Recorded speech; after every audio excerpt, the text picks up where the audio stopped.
You may have heard about the hype about Mission Impossible, Fallout. Astounding! Amazing! One of the best action movies of the past decade! Well, this is the Hopper, coming to you from the Franchise Wars podcast to let you know that this is not hyperbole. Welcome to a Franchise Wars YouTube connection! This is the 6th entry in the espionage action franchise that has managed to span over 20 years worth of cinema.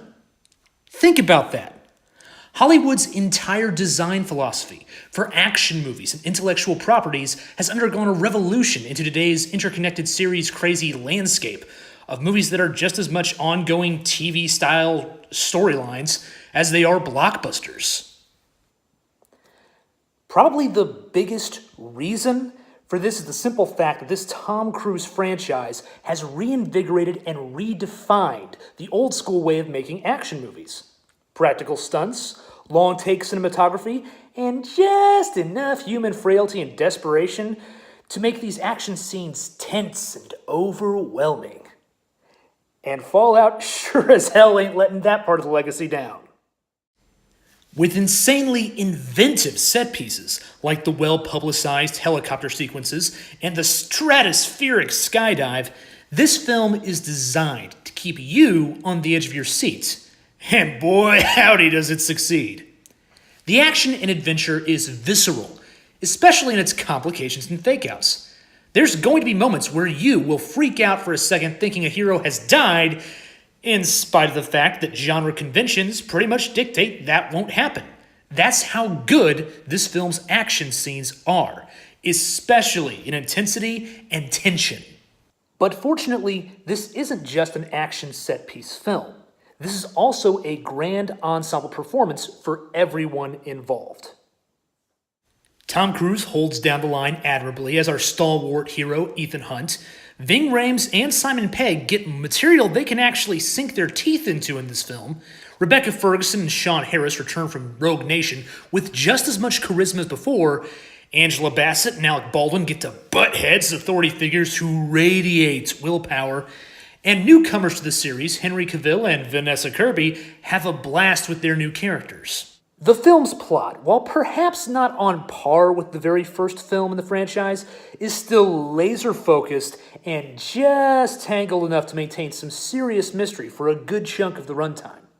It's also especially rewarding for longtime fans of the series, because trust me, there are connections, callbacks, and shout-outs throughout the film, particularly towards that legendary first entry.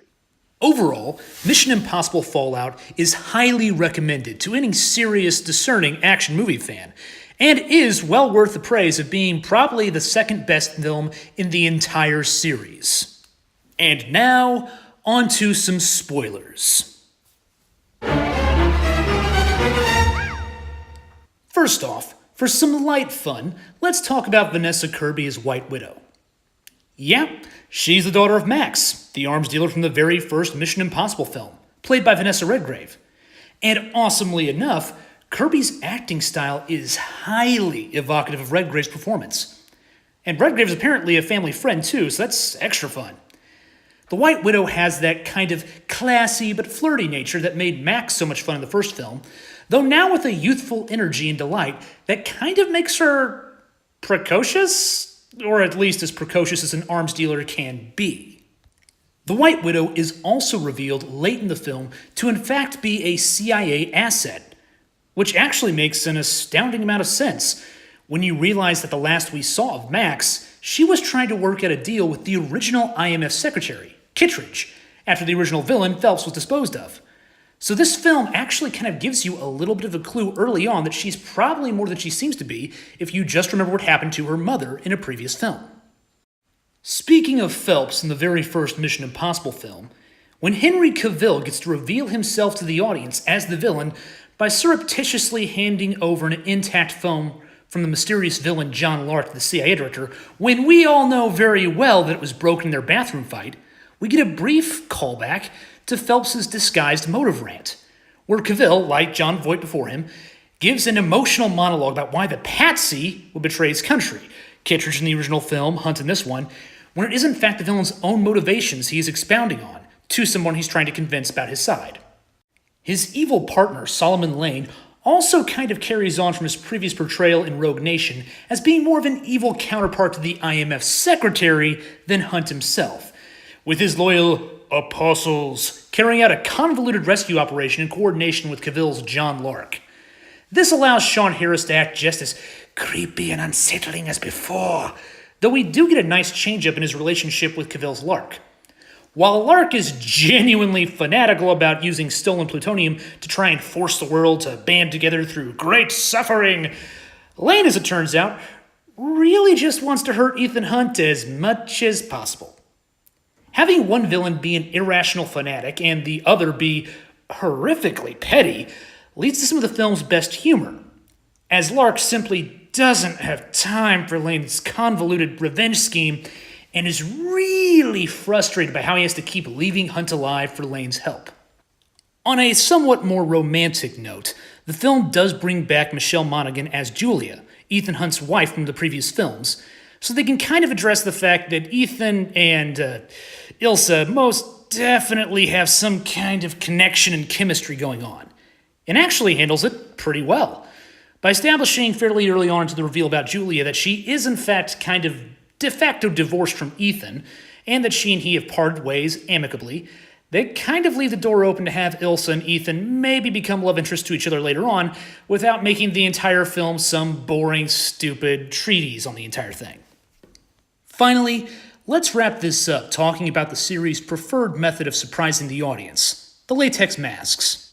In yet another callback to the very first film of the franchise, we're given an initial fake-out via them using the latex masks and some con artistry to get a guy to tell them what he needs to know about the plutonium that he's stolen to make bombs with. And just like the previous first film, we then get this moment kind of reenacted later on, but with the main villain himself getting fooled by the trick. It's actually pretty damn awesome, especially with the way they have that Solomon Lane, aka Benji, just barely gives the game away when Walker realizes what's going on. Overall, if I can recommend anything for someone who wants to rewatch the film, or for any naughty boys and girls who are just spoiled themselves already so they can go and watch it for free the first time, I would recommend watching the very first Mission Impossible film, just so you can see the parallels between the two entries. Thanks for watching this Franchise Wars YouTube video. Now, if I can make one little recommendation for anybody who has liked my job here, I would recommend that you go ahead and download our podcast on the very first Mission Impossible film, wherein I and my partner, the Condor, both watched the film Mission Impossible for fun and analyzed it back then to kind of figure out where and when certain elements from the series had really taken off, why they may not have really worked in the second film, and why they continued on. And if you like that as well, feel free to check out the rest of our podcast library. Just go to Apple Podcasts and just check for Franchise Wars. You should see the weird little Star Wars symbols plus a Batman thing that I've got here on this video thing here. Thanks for listening and thanks for watching. Feel free to like, share, and subscribe. And please give the podcast a check out. Thanks.